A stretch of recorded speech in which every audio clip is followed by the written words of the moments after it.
Nextel Cup Racing on Fox, presented by Quaker State, is brought to you by the Home Depot, NASCAR's home improvement warehouse, by the new Chevrolet, an American revolution, by Wellbutrin XL. Ask your doctor if Wellbutrin XL is right for you. And by Wendy's new spinach chicken salad. It's better here. 46-year-old Sterling Marlin, your leader, under our longest green run of the day so far on lap 273. And next week's NASCAR race menu brought to you by Wendy's Classic Hamburgers. It's better here.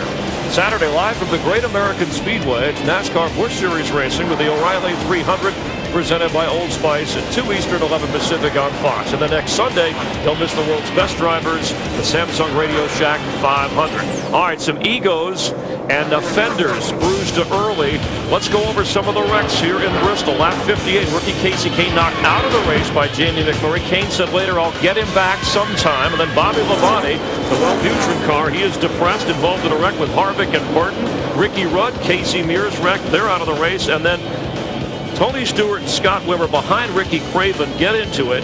And Tony Stewart is assessed black flag, the 1-lap penalty, and then later pointing out to Wimmer the advantages of using Old Spice. But there is your leader, followed by Rusty Wallace. Now Sterling Marlin, and look at Rusty Wallace, who won his first career race here, taking the lead with Dale Earnhardt Jr. right behind him. You're going to say he opened the door right there, and Dale Earnhardt, he took advantage of it right there. But Rusty's been frustrated for a long time based off the fact that Sterling Marlin only took on 2 tires the last time the caution came out. So he was riding around with some pretty well-worn left side tires, and he finally got decided it's time to go.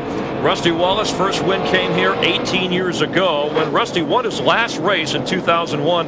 Ryan Newman, his teammate, wasn't racing full-time in Nextel Cup, and Brendan Gaughan, another teammate, wasn't even racing trucks full-time. And Dale Earnhardt Jr. trying to stay with Rusty Wallace, who has been the leader for a number of times. One other guy right there, Chris, has been doing extremely well here today is a veteran. Kenny Schrader back there in that number 49 car right now, racing side by side with Michael Walton for position, as well as right in behind Ryan Newman for 12th place. Kenny Schrader's having a pretty strong run today in that Swan car. We've had now 7 leaders, 9 lead changes, up to 6 cars out of the race, and this long green run stretch. Every now and then this race will take on a long green run. This could be the start of one right now, Chris. This could be very interesting as we go along. See these 2 guys get together right there going down the corner, and Kenny Schrader hangs his left front tire down off the apron and gets sideways. Here we go. Everybody's beating and banging on each other. That's what happens here at Bristol. Michael Waltrip in front of Jeremy Mayfield, and all this happening in front of Matt Kenseth, who's running 16th in the 17 car. He's the points leader. And look who's out front right now. Dale Earnhardt got around Rusty Wallace. I guess he got tired of following Rusty also. So Dale Earnhardt, and hit the Dale Earnhardt Jr. fans upstanding wearing red. Let's take a look at how it happened. We're sitting there watching Kenny Schrader right there. 12 car gets up, gets a little loose. Michael gets into the Schrader. All this is going on right here, going out in turn 1 and 2. And then, again, man, I tell you right now, Jeremy Mayfield, 32 car. Ricky Craven, who all this right in front of Matt Kenseth. But meanwhile, Dale Earnhardt Jr. gets down underneath Rusty Wallace right there in the middle of 1 and 2. Puts the move on him. And Dale Earnhardt Jr., your leader, followed by Rusty Wallace, Sterling Marlin, Greg Biffle, and Kurt Busch running 5th. Let's go back upstairs, rejoin Mike Joy, Darrell Waltrip, and Larry McReynolds. Lots happened there in a few laps, but you know, Schrader and Michael have to sit next to each other on Speed Channel on Mondays on Inside Weston Cup. There is a difference when you're racing one of your buddies, Darrell. Michael gave Kenny a lot of room to get his car back. They like to have something to talk about and something to laugh about, so they got something to talk about tomorrow. Here's Matt. Michael, wedge adjustment on that last stop for Dale Jr. car. Very good. Restarted 7th. Moved his way up through very quickly through the field. He says the car is really coming to him almost perfect. You know, we've been under these long greens longer than I can remember in quite some time here. And this is one of the most physically demanding racetracks that we go to. Now, one of the things that's really helped these guys here, you see how the seats are made now? The driver used to be held in the seat by a little rib protector that went right under there. But now he's using his whole upper body, his shoulders, which are about 6 times stronger than your rib cage. So, and he's got the Hans device. All he's got to do is really sit there and steer that car. We just told ourselves in the car by the steering wheel right here. All these things would wear you out on this racetrack for 500 laps. And so fatigue can set in with some of these cats. This is the first long, hot race we've had quite a while. You know, our pole sitter, Ryan Newman, in the 12 car, he is almost in the way right now. You know, you heard Chris Myers and Jeff talk about our long green run here. This is the longest we've had, and his car just seems to get worse and worse as we go. In fact, he's back in the 19th position. He's only about 4 seconds from being lapped by our leader, Dale Earnhardt Jr. in 8 car. Mark Martin, Johnny Sauter, a little impatience there. Running right behind Ryan Newman. That's been brewing. They've been bumping around on each other just a little bit for the last several laps.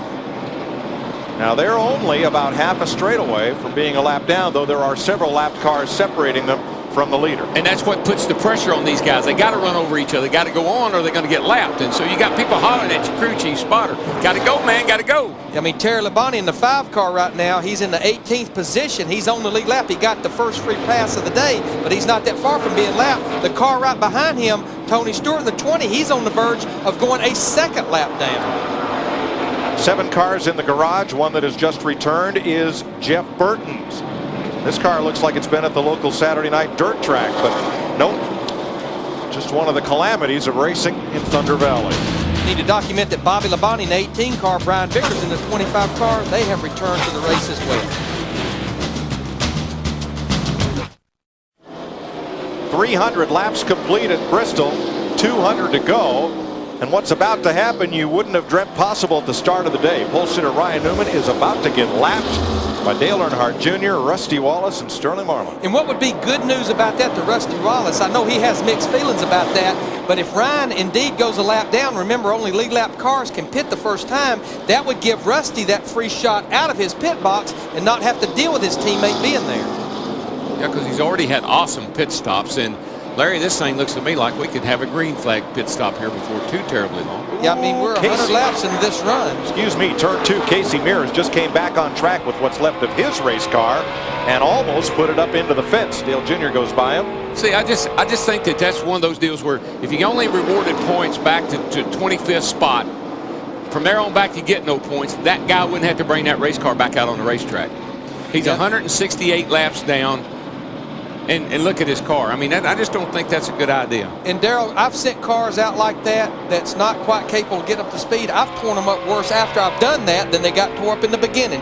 You can't get out of the way. I feel sorry for the driver. He has got to stay here and he's got to go back out for his team. But man, put him in so much jeopardy doing that.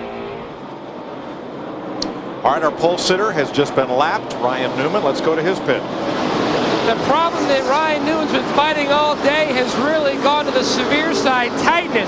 Just trying to hang on to that lead lap, could not hang on any longer. Meanwhile, his rookie teammate Brendan gone in the 77 fighting the same thing Ryan is. The car is tight and getting tighter and tighter with every lap.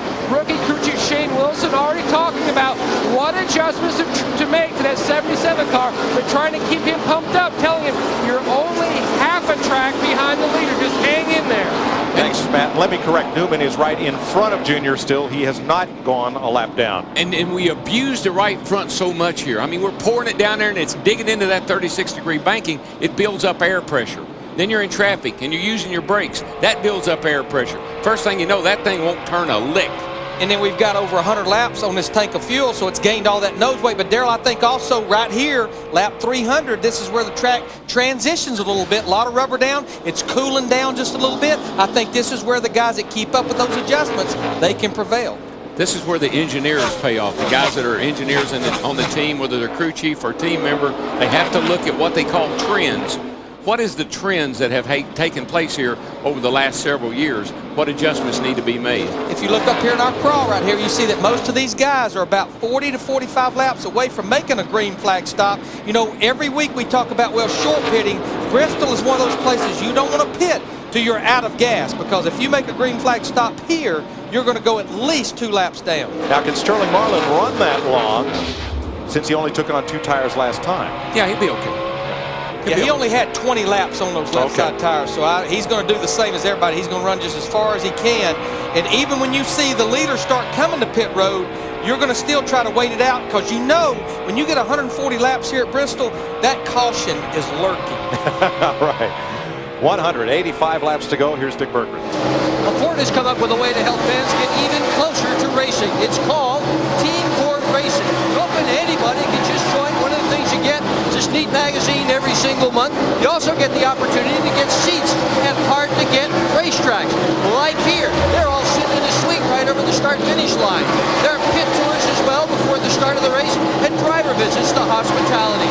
Easy to get involved. Just log on to FordRacing.com. You too can become a member. If you haven't looked at Ford lately, look again.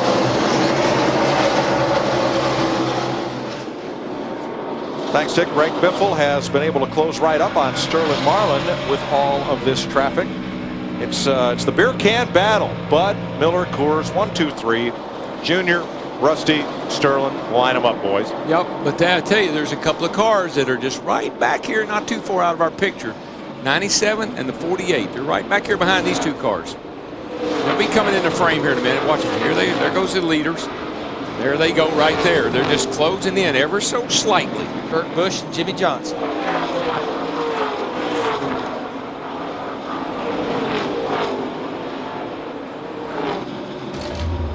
.320 complete. Green flag pit stops perhaps in the offing here at Bristol. You're watching on NASCAR on Fox, presented by Quaker State.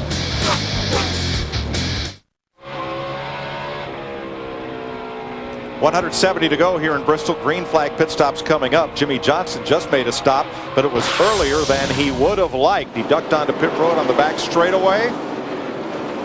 And Steve Burns has the reason why.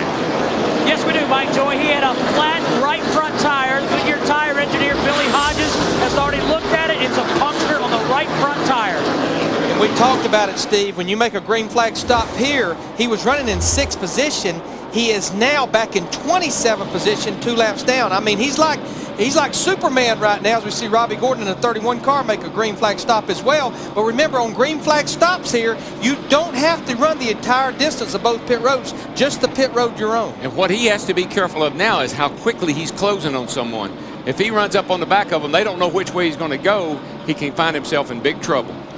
Now listen to Jimmy Fennig talk to his driver, Kurt Busch, who's trying to four-peat here about tire wear.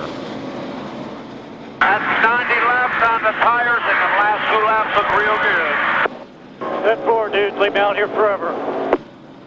See, this far into the run, I got 3 worn tires and 1 good one. It's the right front.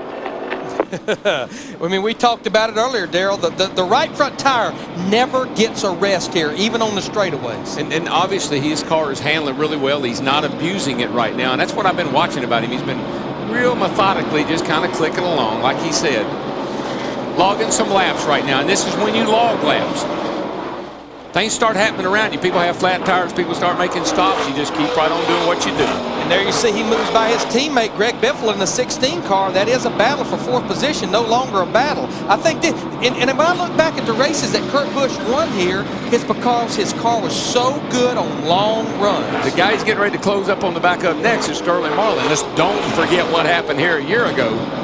Now, Jimmy Johnson in the 48, he gets 1 of his laps back. Once again, that's 100 lap fresher tires. That shows you how much better it is, but look at that wad in front of him. Yeah, let's establish that part of that wad is Ryan Newman, who has still been able to keep from going a lap down to Dale Earnhardt Jr. But Junior is being so cautious. He's not. He's giving everybody a break. He's not really pushing the issue at all. Being really smart. I mean, championship kind of racing. All right, we're going to use a little race strategy. We'll take a pit stop here so we can be back for pit stops here. Got that?